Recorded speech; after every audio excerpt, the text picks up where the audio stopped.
শাস্ত্র মতে অক্ষয় তৃতীয়ার দিন যা করা হয় সব কিছু অক্ষয় হয়ে থাকে। তাই সেই উদ্দেশ্যে আমরা রওনা দিয়েছি আজ গঙ্গা স্নানের উদ্দেশ্যে ফুলিয়া কৃত্তিবাসে। তাই ওখান থেকে কিছু গঙ্গা জলও আনবো, স্নান করাও হবে। আর ওখানে আমাদের হরিদাস ঠাকুরের মন্দির আছে, ওখানে কিছু ওর বাবা কিছু কিনে নিয়ে এসছে ভগবানের উদ্দেশ্যে দান করার জন্যে। তাই মন্দিরে চলে এসেছি। এখানে দেখুন কত সুন্দর বিগ্রহ। আর এখানে হরিদাস ঠাকুরের ছিল হরিদাস ঠাকুরের কুটির, এই যে ভজন কুটির। এখানে আপনারা যারা দেখছেন তারা মানে সকলেই এখানে আসেন দর্শন করতে। চলে এসেছি আজ অক্ষয় তৃতীয়ার দিনে আপনাদেরকেও মা গঙ্গা দর্শন করাচ্ছি। বাড়ির থেকে অনেকগুলো ঢোপ নিয়ে এসেছিলাম, প্রায় অনেক গঙ্গা জল ফুরিয়ে গেছিলো। তাই ওর বাবা প্রথমে গঙ্গা জল আগে তুলে রাখলো পারে, তারপরে ওর বাবা স্নান করলো। ওর বাবা স্নান করার পরে আমি করেছি। স্নান করে উঠে তারপরে ওখানে ভোলেনাথের বিগ্রহ ছিল, ওখানে ভোলেনাথের মাথায় জল ঢাললাম, আরতি করলাম। সেসব তার ভিডিও করা হয় না, সেসব ওর বাবা করলো। ওর বাবা আর আমি দুজনেই আরতি করলাম, মা গঙ্গাকে জল ফুল দিলাম। তারপরে বাড়ি চলে এসেছি। আসার পথে ভগবানের জন্য দুটো ডাব নিয়ে এসেছিলাম, তাই এসেই ভগবানকে ডাব দিলাম। আর মেয়ে বলছে মা আমি কলেজ যাব, তুমি আমায় কিছু বানিয়ে দাও। তাই স্মুদি বানিয়ে দিলাম, স্মুদিটাই বেশি ভালো খায় ও, স্মুদিটা বানিয়ে দিলাম। তাই আমরা তিনজনই খেলাম। আর মাকে প্রসাদ দিয়ে দিয়েছিল মেম। মেম সকালেই মাকে প্রসাদ দিয়ে দিয়েছিল।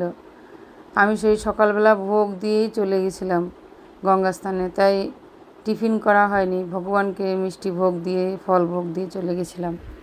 তারপরে এসে বলছে মা আমার খিদে লেগেছে, খেতে দাও। তাই ভগবানের এসে আবার রান্না বান্না করলাম, করে আবার ভগবানকে ভোগ লাগালাম। আজ ভগবানকে নতুন পোশাক পরিয়েছি, এটা মাত্র একবার পরানো হয়েছিল। এই ড্রেসটা খুবই ভালো লাগে ভগবানকে পরালে। আজকে সকালবেলা খুব সুন্দর করে ভগবানকে সাজিয়েছিলাম। মালা আনা হয়নি, আর ভগবানকে আজকে মালা পরানো হয়নি। আপনারাও ভগবানের ভোগ দর্শন করুন। ইচ্ছা ছিল অনেক কিছু রান্না করব, কিন্তু পেরে ওঠিনি। আবার দুপুরে রান্না টান্না করে এখন আবার যাচ্ছি এক মাতাজির বাড়িতে, বৈষ্ণব সেবার আয়োজন করেছে, তাই এখন সন্ধেবেলা বেরিয়েছি। যাওয়ার পথে আবার আমাদের বাজারে দেখুন সবজি পট্টিতে কি সুন্দর পুজো হয় দেখেন। অক্ষয় তৃতীয়া উপলক্ষে প্রতি বছর এই জায়গাটা আমাদের বলখেলা মাঠের পাশে এত সুন্দর পুজো হয়। ওখানে দর্শন করে আবার মাতাজির বাড়ি চলে এসেছি। এই যে মাতাজির বাড়িতে প্রোগ্রাম শুরু হয়ে গেছে। যে মাতাজি কি সুন্দর ভগবানের সেবা করে দেখুন। ওখানে ভগবানের সব চলে এসছে ভক্তরা। আমি একটু আসতে দেরি করেছি, সবাই এসে বকাবকি শুরু করেছে যে কাছের থেকে এত দেরিতে করে আসলে। সব প্রোগ্রাম শুরু হয়ে গেছে। আপনারাও পুরো প্রোগ্রাম শ্রবণ করুন এবং দর্শন করুন, পুরো প্রোগ্রামটা দেখুন।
গোবিন্দ বলছেন আমি তার হয়ে যাই, আমি আর কারো হই না।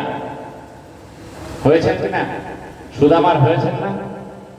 সুদামার সহধর্মিণী এই লাভ। প্রায় 1 ঘন্টা ক্লাস দিয়েছেন, পুরো অক্ষয় তৃতীয়ার যত মাহাত্ম্য সব কথা বলেছেন। তারপরে ওখানে ক্লাস হওয়ার পরে ক্লাস শুনতে শুনতে আমি আবার একটুখানি উপরে দেখতে আসলাম। প্রভুরা সব রান্নাবান্না চলছে এখানে। এখানে পায়েস, তারপরে পনির দিয়ে ঘুগনি, চানা দিয়ে, তারপরে হচ্ছে লুচি হচ্ছে, সব কিছু ভোগের ব্যবস্থা হচ্ছে এখানে। প্রভু সব ছেলে মাতাজিরা সব এখানে ব্যবস্থা করছে সব। এদিকে অলরেডি রান্না প্রায় হয়ে গেছে, এসে ভোগ লাগানো হয়ে গেছে, মাতাজি এসে ভোগ লাগালেন।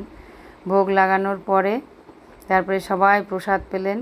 প্রায় অনেক রাত হয়ে গেছিলো, প্রায় 9:30 বেজে গেছিলো। ভক্তরা প্রসাদ পাওয়ার পরে আমরা প্রসাদ পেলাম, তারপরে বাড়ি চলে আসলাম। হরে কৃষ্ণা।